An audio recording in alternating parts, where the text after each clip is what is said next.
असहयोग आंदोलन।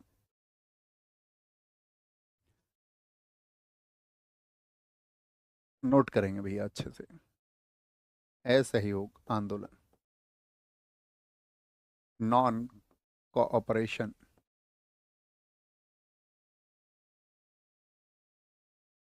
Non cooperation movement. असहयोग आंदोलन किस वर्ष में चला था ये तो हम आपको बता चुके हैं। वर्ष आप बताएं, सारे लोग क्या जानते हैं आप इसके वर्ष के बारे में।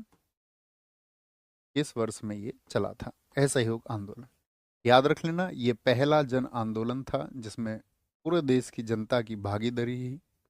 पहला जन आंदोलन था, देश भर के हर कोने से व्यक्ति इसमें जुड़ा था। पहला जन आंदोलन था। क्या बोलेंगे?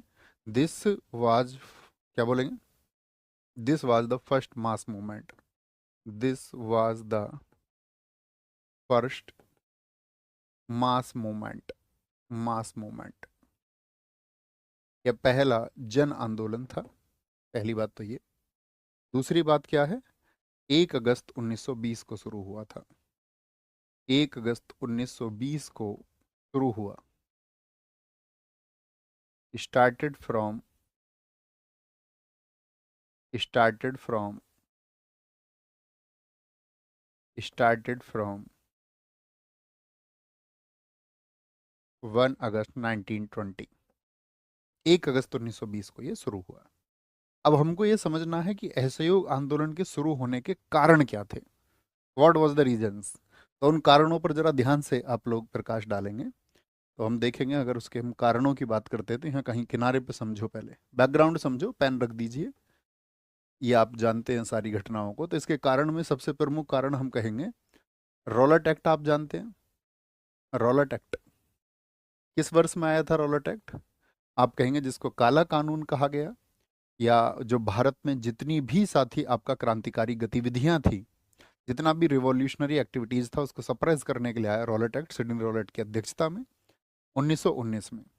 इसी रॉलट एक्ट का विरोध हुआ तो उसकी वजह से हमारे देश में एक मैसाकर हुआ, एक हत्याकांड हुआ। वो हत्याकांड हुआ आपका जलैया वाला बाग हत्याकांड। इसकी डेट बताएं। जलैया वाला बाग हत्याकांड कब हुआ था? तो आप कहेंगे ये हुआ था आपका 13 अप्रैल 1919 को। तो जलियांवाला हत्याकांड हुआ आपका। तो इसकी जलियांवाला के बाद में क्या हो गया था? रॉलेट सत्याग्रह बंद हो गया था या नहीं? गांधी जी ने यहाँ पर हुई हिंसा की वजह से रॉलेट सत्याग्रह को बंद कर दिया था। हो गया था रॉलेट सत्याग्रह बंद, हाँ जी। इसके बाद में आप जानते हैं 1919 में एक खिलाफत मूवमेंट चला था। खिलाफत आंदोलन चला था। खिलाफत आंदोलन भी 1919 में चला। और हमने आपको पॉलिटी में पढ़ाया था 1919 का अधिनियम, मॉन्टेग्यू चेम्सफोर्ड अधिनियम, याद है? मॉन्टेग्यू चेम्सफोर्ड अधिनियम, जिसमें प्रांतों में द्वैध शासन लागू कर दिया था। मॉन्टेग्यू चेम्सफोर्ड अधिनियम। और भारतीय इससे नाराज थे।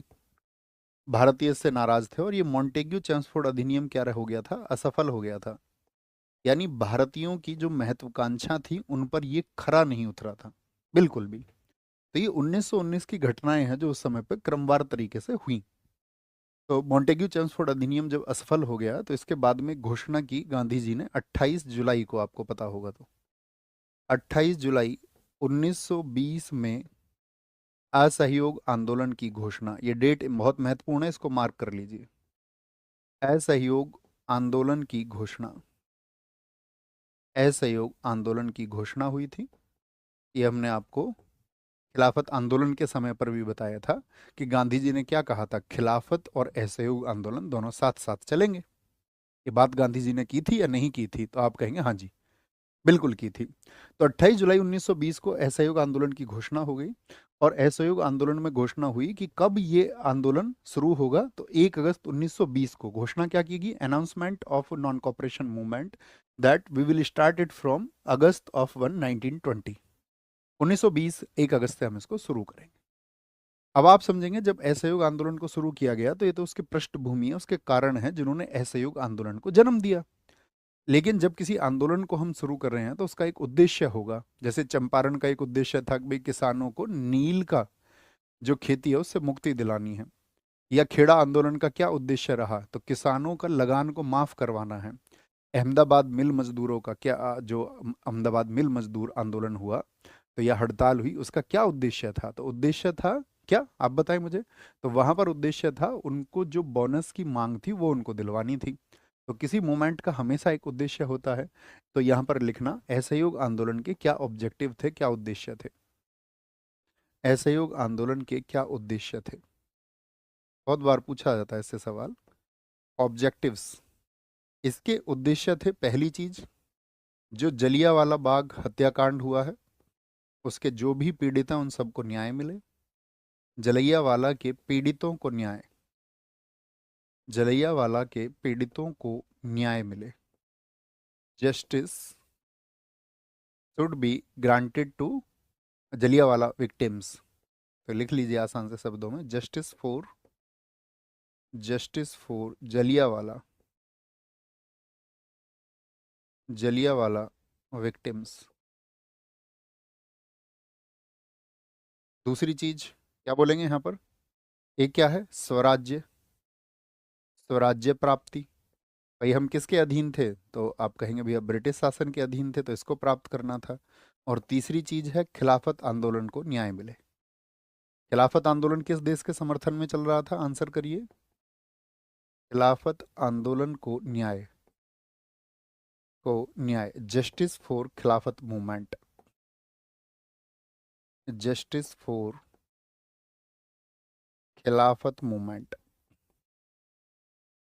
ये न्याय मिले, मूवमेंट।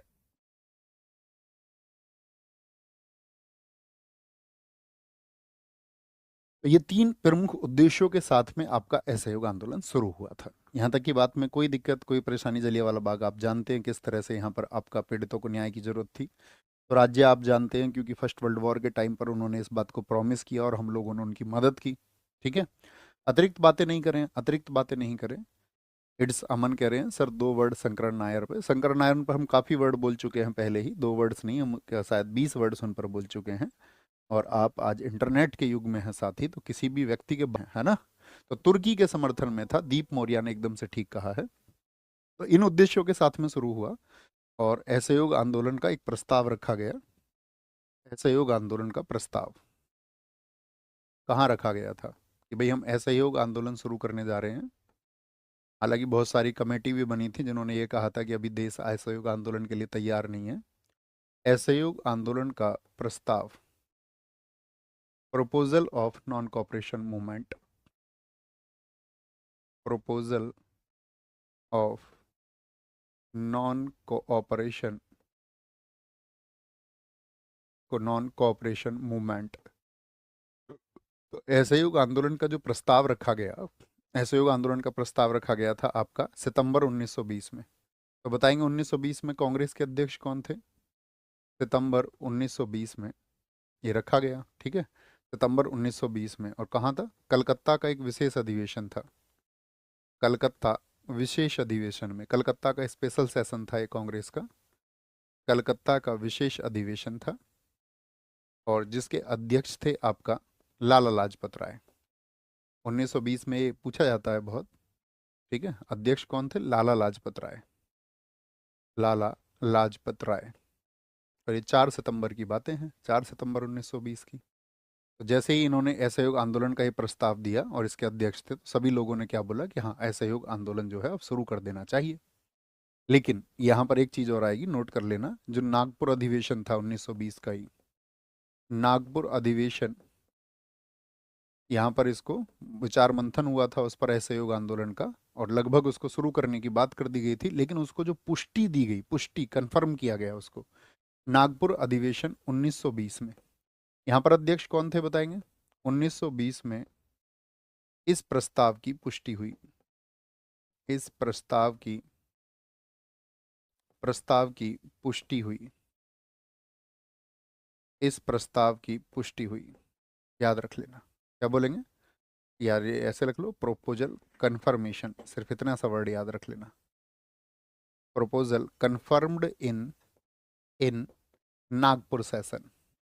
इसके अध्यक्ष बताइए भैया, नागपुर जो सेशन था या नागपुर का जो अधिवेशन था उसके अध्यक्ष कौन थे? तो यहाँ पर विजय राघवाचार्य अध्यक्ष थे। कौन थे?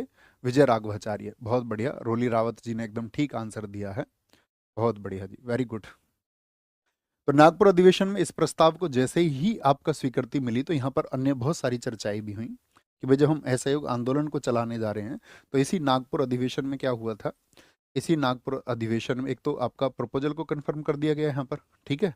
एक यहाँ पर किया गया कि भाई आंदोलन को चलाने के लिए जो धन की आवश्यकता होगी, क्योंकि हमने आपको बताया बाल गंगाधर तिलक जो एक्सपायर हुए थे वो हुए थे 1 अगस्त 1920 को, और असहयोग आंदोलन भी उसी दिन शुरू होना था। तो असहयोग आंदोलन को स्थगित नहीं किया गया था, यानी उसको पोस्टपोन नहीं किया गया था, उसको भाई डेट कंफर्म है, सब लोगों के अंदर जोश है, उत्साह है, तो उसको शुरू करने की बात कर दी गई। और यहाँ पर जो लोग चंदा देना चाहते थे तो उन सबको चंदा देने के लिए बनाया गया था। इस आंदोलन में जो मदद देना चाहते थे, तिलक स्वराज फंड। तिलक स्वराज फंड की स्थापना किस अधिवेशन में हुई थी? Establishment of Tilak Swaraj fund. Establishment of Tilak Swaraj fund. Tilak Swaraj fund. Tilak Swaraj fund, okay. और दूसरी चीज क्या हुई यहाँ पर? दूसरी चीज हुई हिंदी और क्षेत्रीय भाषा को मान्यता।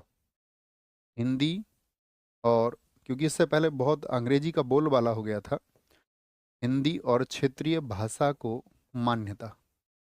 मान्यता, recognition of Hindi and regional language. Recognition of Hindi and regional languages. Regional languages, इनको रिकॉग्नाइज किया गया। तीसरी चीज यहाँ पर क्या महत्वपूर्ण हुई? तीसरी चीज हुई जो कांग्रेस की सदस्यता थी, सदस्यता किसकी? कांग्रेस की, मेंबरशिप ऑफ कांग्रेस, उसके लिए एक आयु निर्धारित की गई, 21 वर्ष। कम से कम इतनी वर्ष का व्यक्ति होना चाहिए, वही कांग्रेस का सदस्य बनेगा। कांग्रेस का सदस्य बनेगा।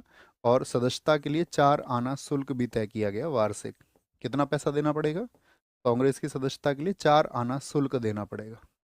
4 आना शुल्क देना पड़ेगा। और यहीं पर आपका गांधी जी ने 1 वर्ष में स्वराज मिलने की बात की। गांधी जी ने 1 वर्ष में, उन्होंने कहा है सहयोग आंदोलन में अगर हम सब इन मुद्दों पर बात करते हैं, एक साथ चलते हैं, कितने दिनों में हमको स्वराज मिल जाएगा? गांधी जी ने 1 वर्ष में स्वराज प्राप्ति की बात की। प्राप्ति की बात की। Gandhi ji talk about the independence in, या स्वराज इन 1 ईयर। क्या बोलेंगे जी? बहुत बढ़िया सर, आपने बोला था book why I am atheist को मैंने पढ़ा। बहुत अच्छी बात है दोस्त, कुछ समझ भी पाए होगे, है ना। पढ़ोगे तो फिर विचार पैदा होंगे, कुछ और पढ़ोगे तो फिर विचारों में टकराव भी होगा, फिर नया कंक्लूजन पैदा होगा, फिर नए विचार पैदा होंगे, ठीक है। तो क्या बोलेंगे यहाँ पर? नागपुर अधिवेशन 1920 में इस प्रस्ताव की पुष्टि हो गई और यहाँ पर ये घटनाएं हुई, कोई दिक्कत कोई परेशानी? अच्छा, क्या देश में सभी लोग जो हैं वो आपका इस असहयोग के प्रस्ताव से, आपका अगर हम बात करें कि इसी की तरफ रुख रखते थे, या कुछ लोग ऐसे भी थे जो बेरुखी रखते थे या इसका विरोध दर्ज कर रहे थे कि असहयोग आंदोलन इस तरह से नहीं होना चाहिए? किस तरह से नहीं होना चाहिए? तो किन किन एजेंडों पर बात की गई असहयोग आंदोलन में, उसकी बात करते हैं। तो यहाँ पर क्या बोला गया? नागपुर अधिवेशन में ही बोला गया, क्या बोला गया यहाँ पर, कि जितनी भी विदेशी वस्तुएं उनका बहिष्कार होगा। असहयोग आंदोलन में क्या किया गया? विदेशी वस्तुओं का बहिष्कार। इससे पहले कब हुआ था विदेशी वस्तुओं का बहिष्कार, बताइए? इससे पहले एक बार अंग्रेजी वस्तुओं का बहिष्कार हुआ था, सिर्फ अंग्रेजी वस्तुओं का। बाइकॉट ऑफ फॉरेन गुड्स, ये महत्वपूर्ण घटना है। Boycott of foreign goods. Foreign goods, आपको पता होगा जब हमारे यहाँ पर बाइकॉट मूवमेंट चला आपका 7 अगस्त 1905 को, 1905 में बहुत ठीक आंसर आप सब लोगों ने लिखा। तो 1905 में जब बहिष्कार आंदोलन चला था तो क्या हुआ था? सब चीज़ों का आपका त्यागने की बात की गई थी कि भाई इनके ऊपर एक विरोध बनेगा उससे, और ये बंगाल विभाजन की अपनी योजना को रद्द करेंगे। तो ऐसी ही बातें जब फिर से होने लगी कि विदेशी वस्तुओं का बहिष्कार हो, कुछ लोगों का पक्ष तो ये था कि सिर्फ अंग्रेजी वस्तुओं का बहिष्कार हो, लेकिन यहाँ पर गांधी जी ने कहा नहीं, सिर्फ अंग्रेजी वस्तुओं से तो फिर गड़बड़ हो जाएगी, क्योंकि अगर हमको जो बहिष्कार करना है और हमको अगर स्वदेशी को अपनाना है तो फिर तो